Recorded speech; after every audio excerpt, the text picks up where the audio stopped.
আপনাদের সকলকে আমার আশীর্বাদ এবং ভালোবাসা জানিয়ে আজকে একটু ছোট্ট মতো একটু ভিডিও আপনাদের সামনে নিয়ে এলাম।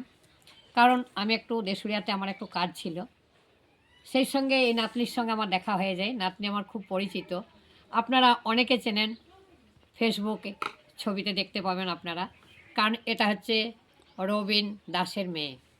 তা আপনারা অনেকে চেনেন এই ছোট্ট মেয়েটির কত সুন্দর অভিনয়গুলো, খুব ভালো লাগে আমার। একদিন খুব ভালো লাগলো, আমার খুব মায়া লাগলো।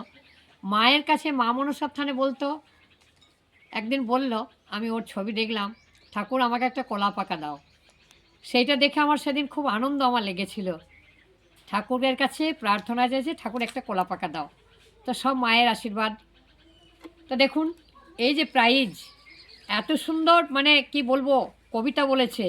এটা দেখুন, এটা পেয়েছে আপনাদেরই গ্রামের দেশুরিয়া মেলা কমিটির থেকে, সেখানে এই ফার্স্ট প্রাইজ পেয়েছে। আর এটা পেয়েছে কবিতা বলে, তাই তো, কবিতা বলে।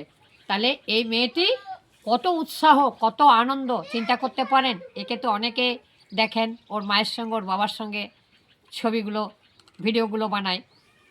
তোমার কি নাম? অঙ্কিতা। অঙ্কিতা কি বলো?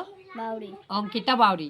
তো যাই হোক, আপনারা আশীর্বাদ করবেন যাতে অনেক অনেক উন্নতি করতে পারে। ফ্যামিলি খুবই ভালো, আমাকে সত্যি খুব সম্মান, এত সুন্দর আমার সঙ্গে ব্যবহার, স্যার কি বলবো। তো বন্ধুরা অনেক অনেক আশীর্বাদ করবেন। বেশি বড় ভিডিও বানানো তো মানে চলবে না, তাই আপনাদের সকলকে আমার পক্ষ থেকে ভালোবাসা রইল।